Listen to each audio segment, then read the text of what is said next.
I'm Channing Cook Holmes, and this is my sound. Another part of my sound would be my beater for my kick drum.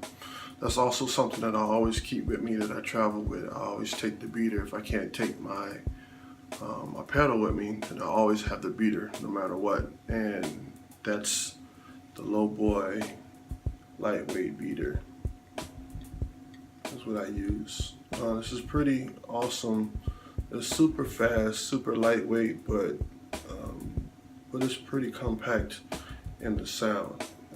I don't use any felt on it because I still like that kind of slap hard connection to the beater to the drum head. So this is what I use, the low boy beaters.